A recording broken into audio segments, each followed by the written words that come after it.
Hello everyone, in this video we are practicing web programming. Actually, we develop a calculator app using HTML, JavaScript and JQuery. I use the brackets text editor to write the code, but you could use your favorite text editor for sure. And also, you can customize the appearance of the calculator as your desire later. For now, let's go ahead and start the code with the general text.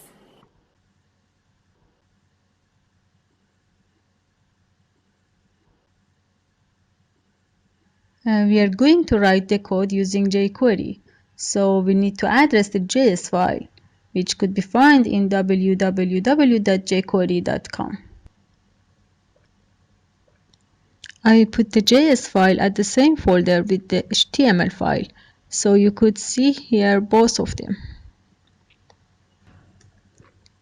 But if you have the JS file in a different folder, don't forget to provide the right address in the script tag here. Let's have a look to our target calculator.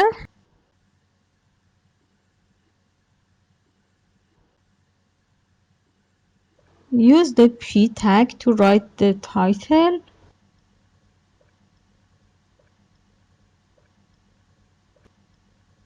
and use the live preview to see the results. Set the right style for the element p. As you see, our calculator includes 6 rows and 4 columns. We use the table tag to build the calculator framework and add the rows to reach 6 rows. The first row has only one column, which is an input box. We marked it as disabled, so the user may not directly enter values into it. Define a style for the input element and add the ID as an attribute. Define the clear button in the second row.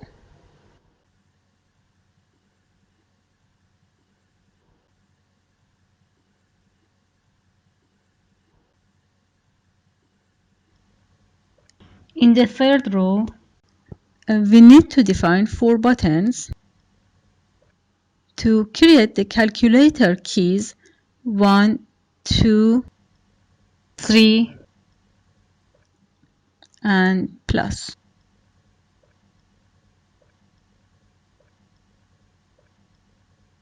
Define a style for the buttons.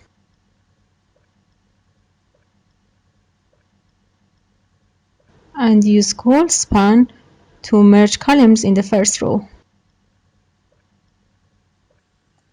Define special style for the clear button. And use call span to merge columns in the second row. And define ID attribute for the plus button. Define the calculator elements in the fourth row like the previous row. And also define the calculator buttons in fifth row like 2 last rows.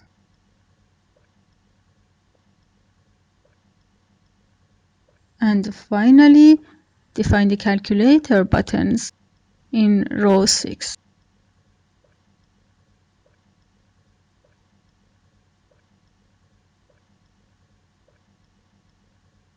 Now, we've created the calculator buttons, but we still get no reaction by clicking the buttons. To be able to call the buttons in the next steps, we add the class attribute to all the calculator buttons. Actually, we consider all the button elements as numbers or operator.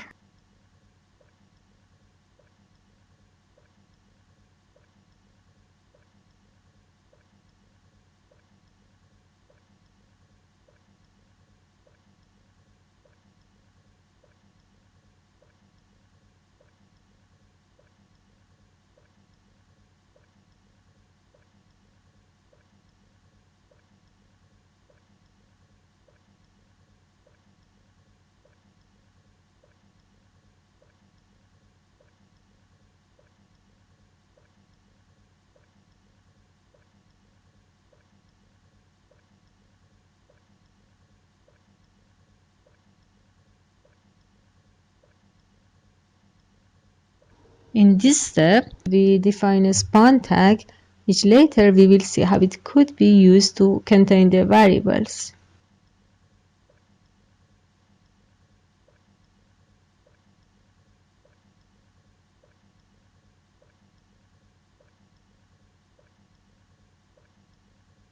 We start the JavaScript with writing the script tag and define an object variable which includes 4 properties: display value,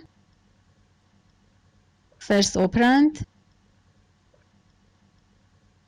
second operand, and operator. Refer the display value property to the input element by using $sign and ID of the input element. We have already defined the ID of the input element in the first row of the table.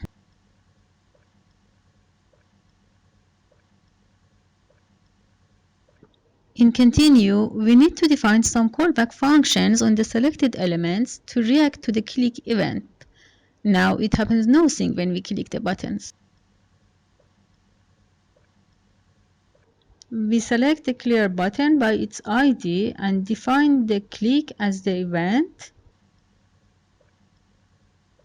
Then we define what we are expecting to happen by clicking the clear button. We assign 0 to the display value property, and the first operand is defined equal to the display value, and all other properties of the calc object are determined to be null.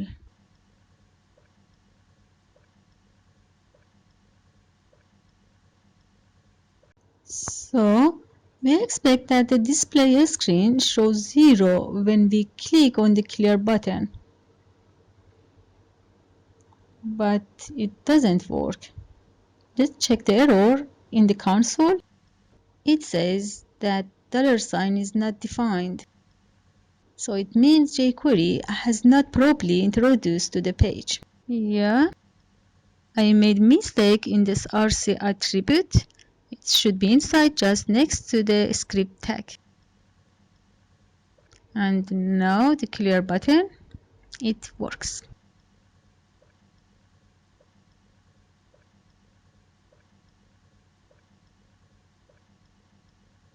Then we select the buttons in the class numbers and define the click handlers on them.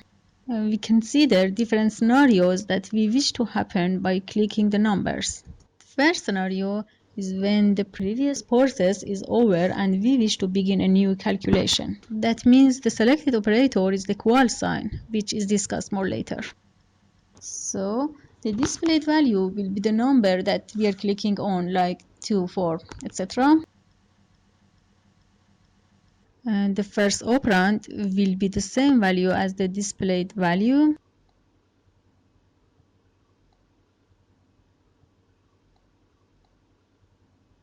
And operator is set to null till clicking a new operator later.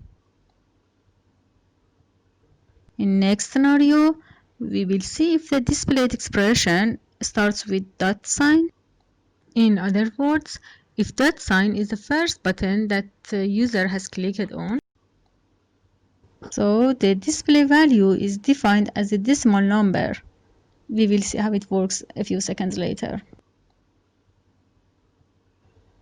And the first operand will be the same value as the displayed value. The next scenario is when we have no operator in our equation yet. And if statement checks if the displayed expression includes none of the operators.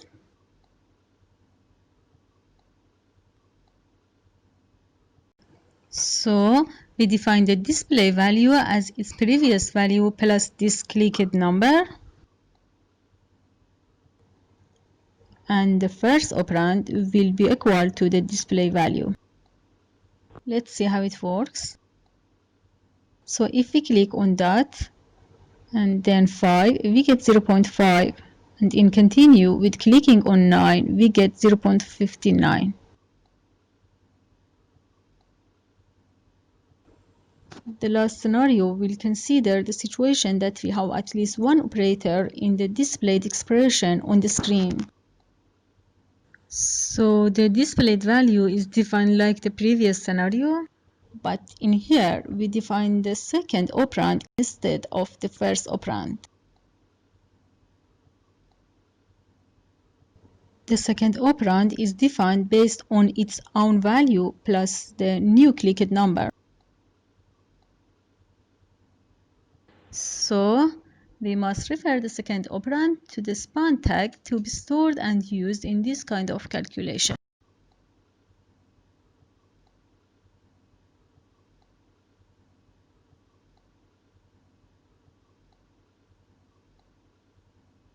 Now we finish the click handlers on the numbers. I'm just hiding the contents by collapse arrows. And we define the click handlers on the operators in continue.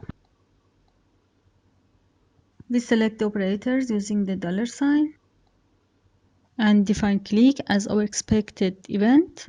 And then we define the callback function based on various scenarios of clicking the operators. The first scenario is when only have the first operand, and we are waiting for an operator in the equation. So we will see if the clicked operator is the equal sign.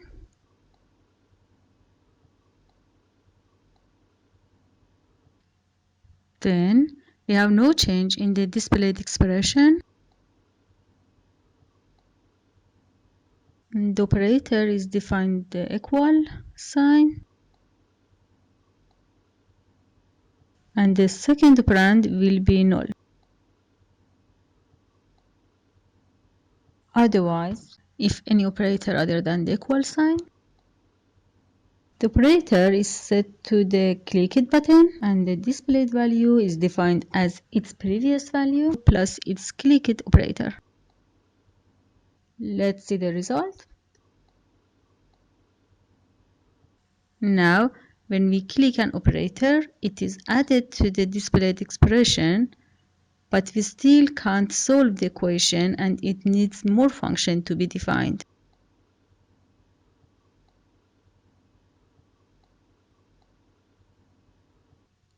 In next scenario, we will see if the screen is blank and the minus is the button that is clicking by the user.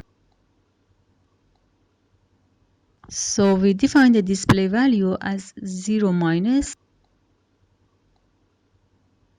and the operator will be minus and the first operand will be 0.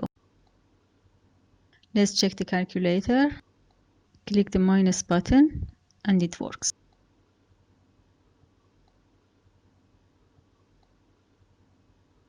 The next scenario is when we have a completed equation with two operands waiting to be solved.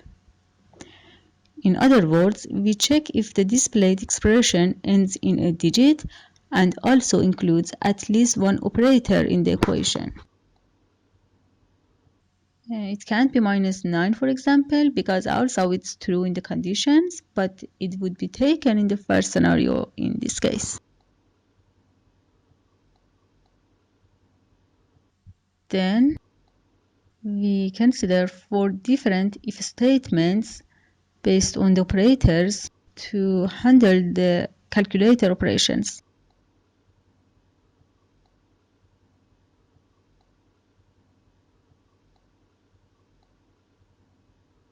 Actually, we provided a function called calculation, which its definition varies based on the operators.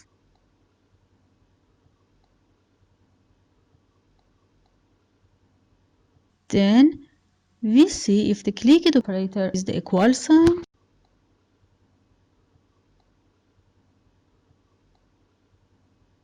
the displayed value will be equal to the result of the calculation function.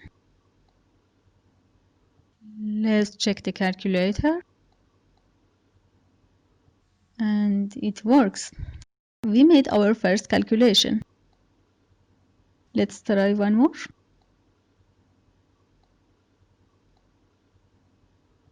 In continue, the first operand is set equal to the displayed value, and the operator is equal to the click it button, and the second operand will be null. Otherwise, if we have any click it operator other than the equal sign, so the displayed value will be equal to the result of the calculation function plus the click it operator.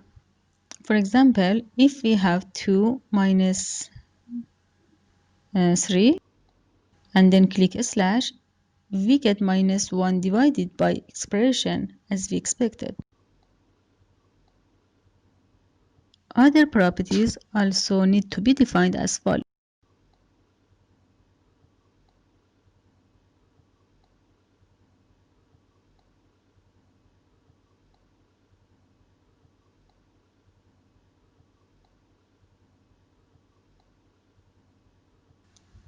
The next scenario is when we want to have a negative number as the second operand.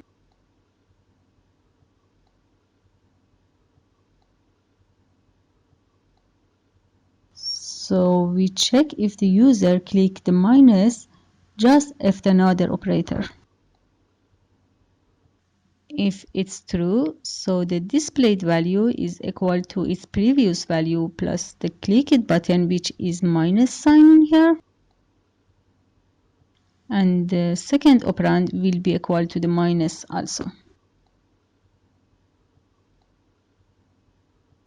For example, if we have 2 times minus 1, we get minus 2 plus expression with clicking the plus button, and so on.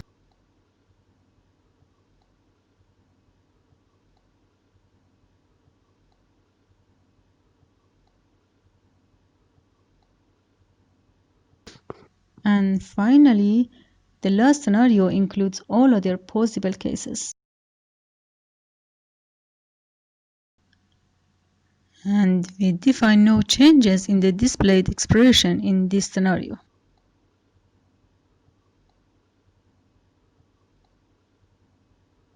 Let's have an overall look to our code.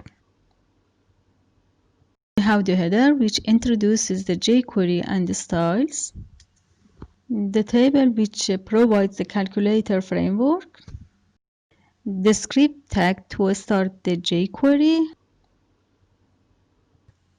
defining an object variable with the required properties, and finally defining 3 different event handlers to react to the clear button, numbers, and operators respectively.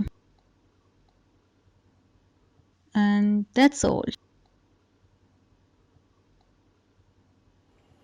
Hi there, it's me again. Congratulations for your determination in learning JavaScript.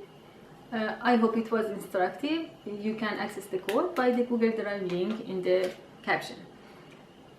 Please like and subscribe to my channel, and feel free to leave your valuable comments and suggestions. If there's any question, we could discuss more in comments. See you in my next videos, and good luck.